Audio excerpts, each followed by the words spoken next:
TV amahitamo meza.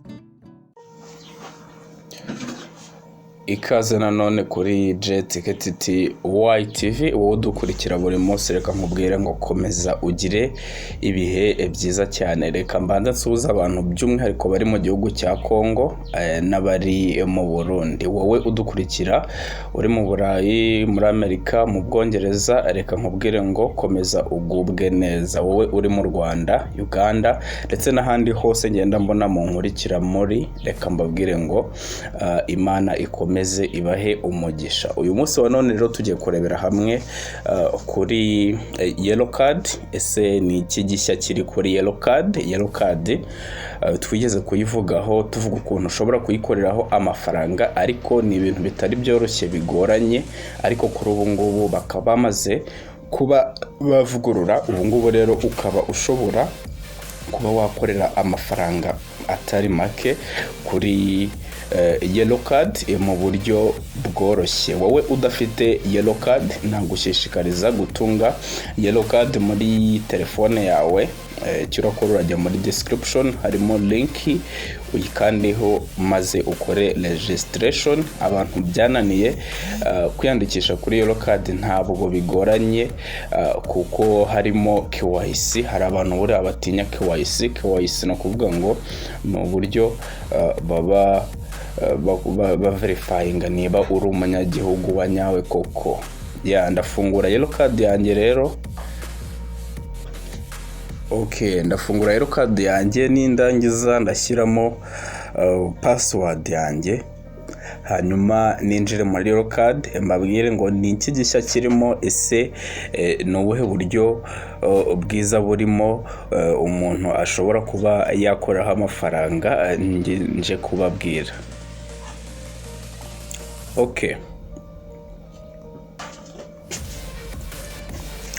Urabona ko yellow card yanjye nkabamaze kuyinjiramo, ikaba itangiye gufunguka. Wowe rero uri mushya hano kuri JTKTTY TV, nakubwira ngo kora subscribe kugira ngo utajya ucikanwa n'ibiganiro kandi byiza tugenda tukugezaho. Nk'ubu ngubu urabona mpafite amafaranga y'u Rwanda 2856.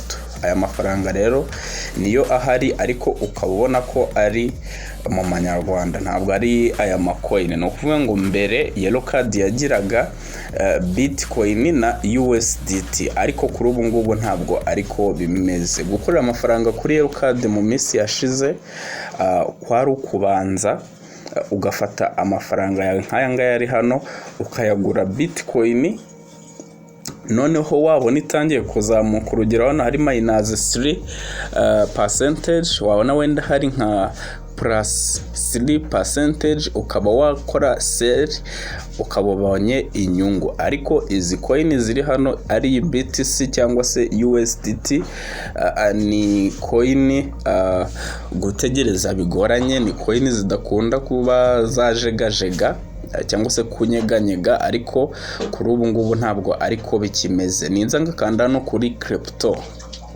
ahangaha ha kabiri, urabona ko yellow card yamaze kuba yazana agashya, aho dufite Bitcoin, tukagira Ethereum, tukagira USDT, tukagira USD coin, tukagira Cardano, Solana cyangwa se yo bita Sol, na Celo dollar. Izi zose rero zikaba ari coin bakuzaniye ushobora kuba wa tradinga ukabasha kuba wabona coin. Urugero kanze nkore akantu gatoya, twabonye ko kuri balance mpafite ari amafaranga 2000. Urabona nk'iyi Sol ingiyi yamaze kuba yagabanukaho 5.5%. Urumva iki ni igihe cyiza cyo kuba wayigura. Ndayigura rero, reka nze nyigure ari amafaranga mfiteho. Ndakanda no kuri buy, urashyiramo amafaranga ufiteho, n'ubundi ubu yabona hano kuri variable, hanyuma nkande next, nkande confirm, ndashyiramo pin yanjye, hanyuma nkande confirm. Baravuga bati your soul is ready. Ndakanda done. No kuvuga ngo rero nk'izi soul nguze ubu mfite inshingano zo gukomeza nkaba nayicunga. Namara kwicunga, urabona hano yahageze, soul zanjye zamaze kuba zahagera.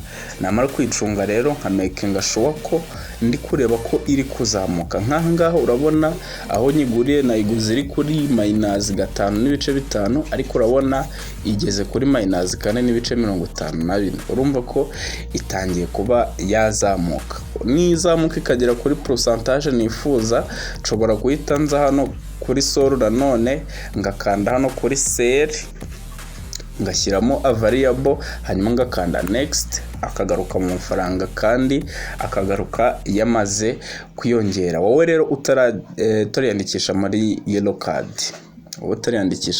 card, link iri muri description, ushobora kunyarukiramo ukiyandikisha.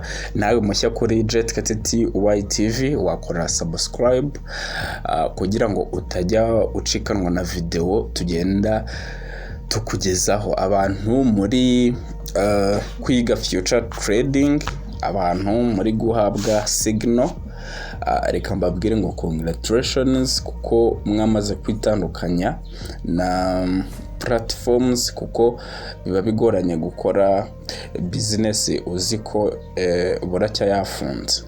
Biragorana cyane kuko ni business nyine zidahoraho.